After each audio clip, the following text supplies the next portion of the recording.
BCA, Bank Pilihan Utama Andalan Masyarakat Indonesia. 70 tahun bukan waktu yang sebentar.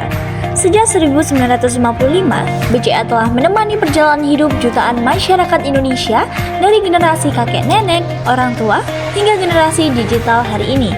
Sebuah nama yang identik dengan kepercayaan, keamanan, dan layanan.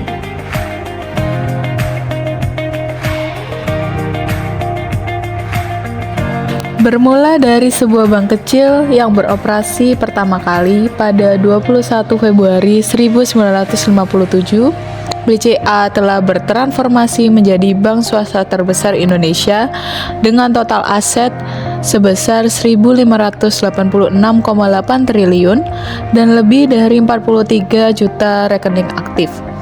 Sebuah perjalanan luar biasa yang terus berlanjut.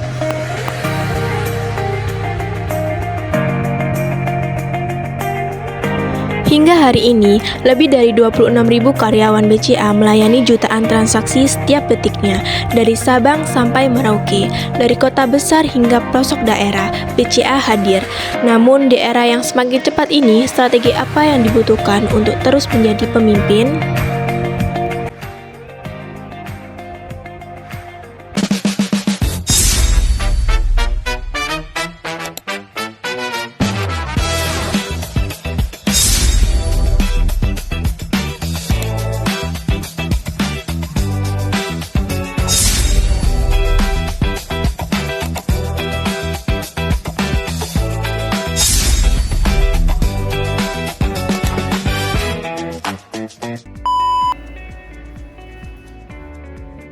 Oke, baik rekan-rekan.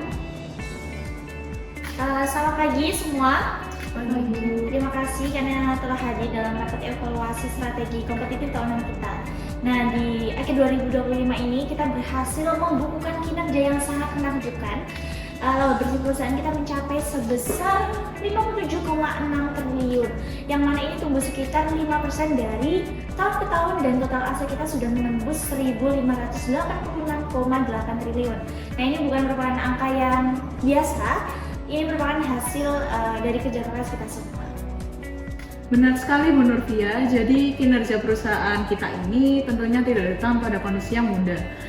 Contohnya pada tahun ini, itu tahun yang penuh tantangan bagi perusahaan kita karena persaingan digital yang semakin ketat serta vintage yang terus berkembang dan perilaku konsumen yang terus berubah.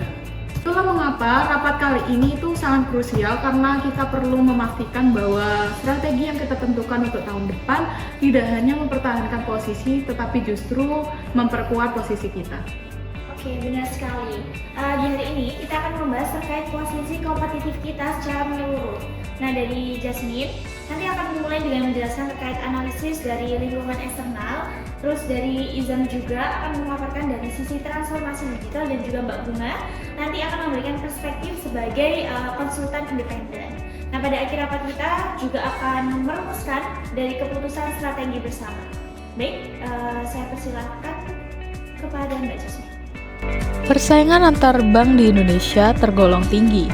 Kita berhadapan dengan BRI, BNI, Mandiri, dan bank konvensional maupun digital lainnya. Data OJK pada Juni 2025 menunjukkan total aset industri yang tumbuh sebesar 8,6%, memiliki pasar yang besar namun diperebutkan oleh banyak perusahaan. Ancaman substitusi yang semakin nyata. Fintech dan e-wallet menawarkan kemudahan yang belum pernah ada sebelumnya. Generasi muda semakin memilih platform digital dibanding datang ke kantor cabang konvensional. Inilah ancaman sesungguhnya. Berbagai platform yang menawarkan kemudahan transaksi hanya dengan smartphone yang mereka miliki. Data menunjukkan bahwa segmen nasabah muda usia 18 hingga 35 tahun semakin memilih vintage untuk transaksi harian mereka. Namun, di balik tantangan ini ada kabar baiknya bagi perusahaan karena pada saat ini untuk memasuki industri perbankan itu sangat tinggi. Jadi, di mana perusahaan yang ingin masuk ke industri ini itu membutuhkan modal yang besar, regulasi OJK yang semakin ketat, dan kepercayaan publik yang tidak dapat dibandingkan dalam semalam. Hal ini menjadi kekuatan bagi kita sebagai bank yang sudah berdiri sejak 68 tahun yang lalu, dan kita juga memiliki aset yang tidak dapat dibeli begitu saja bagi pendatang baru. Oke, dan kita juga memiliki kepercayaan nasabah karena kan nama perusahaan kita ini juga cukup besar. Tepat sekali Bu, jadi kas kita itu mencapai 1.045,2 triliun sebesar 83,7% dari total dana pihak ketiga. Lebih dari 43 juta rekening yang aktif, itu bukan hanya sekedar angka, tapi itu adalah kepercayaan puluhan juta orang yang setiap hari memilih BCA untuk menjadi rumah keuangan mereka. Hampir seluruh transaksi BCA, 99,8% dilakukan melalui kanal digital.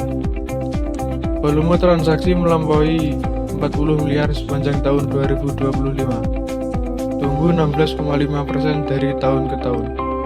Ini bukan keberuntungan, tapi ini adalah hasil investasi teknologi yang konsisten selama bertahun-tahun.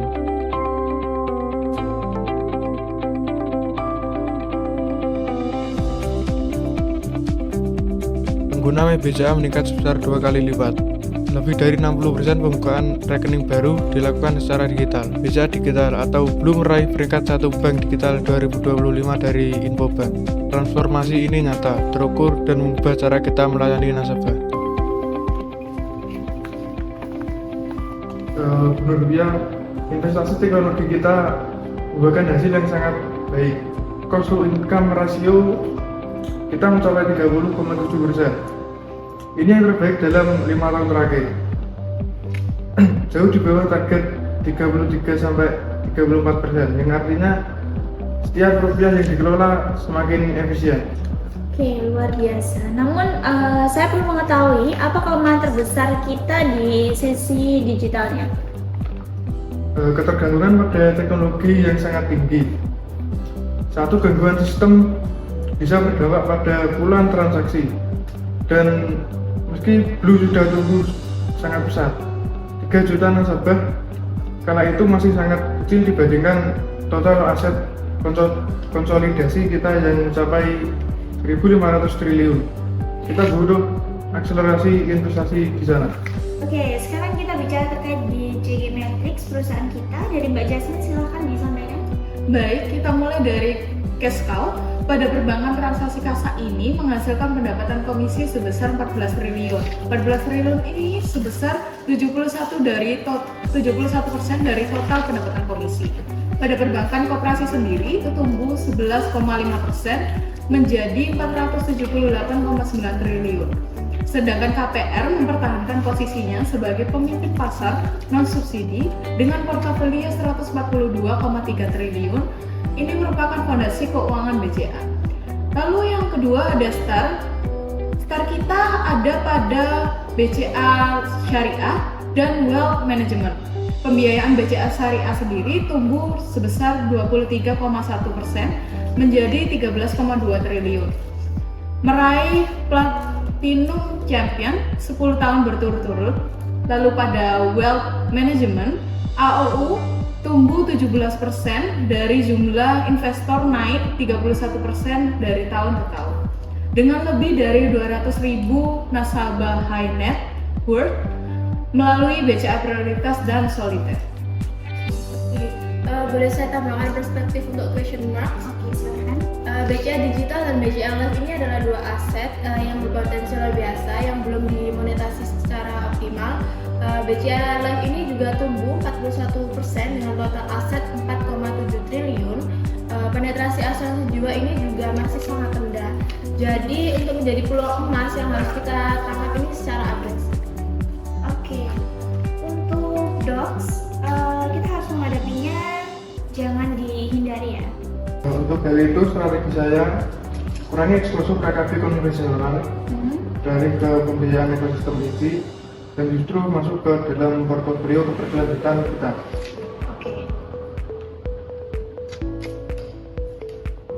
Dalam kategori Excellent CSR Program in Education and Community Empowerment jatuh kepada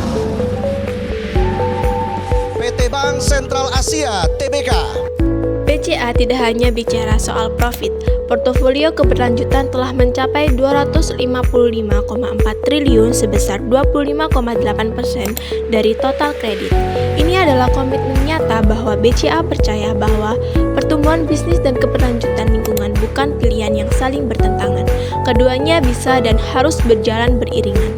Pembiayaan hijau sebesar 113,1 triliun difokuskan pada energi terbarukan, transportasi keberlanjutan, dan ekosistem kendaraan listrik. ESG bukan lagi kewajiban regulasi tetapi strategi bisnis jangka panjang.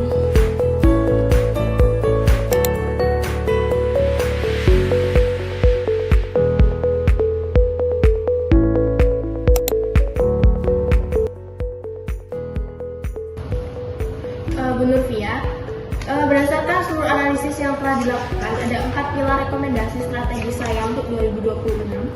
Jadi yang pertama itu perkuat ekosistem digital secara menyeluruh untuk bukan hanya mobile banking tapi AI driven personalization, keamanan siber generasi berikutnya, dan akselerasi belum menuju profitabilitas.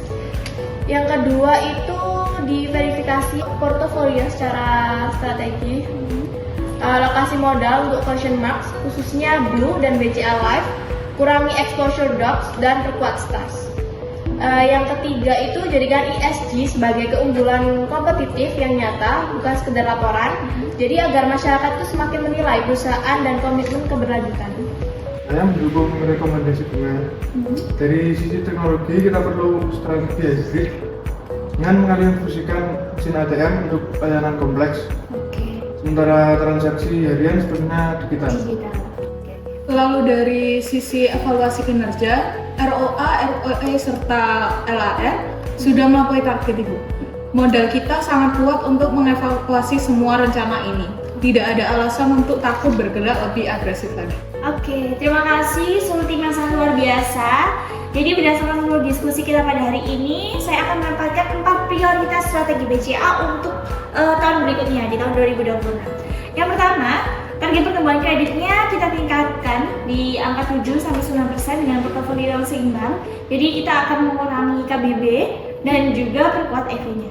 Kemudian yang kedua, pertahankan disiplin efisiensi dengan nilai CAR itu harus di bawah 32%. Ketiga, akselerasi investasi digital. Mari kita eksekusi dan juga sekaligus saya menutup rapat hari ini. Terima kasih untuk semuanya. Saya tutup.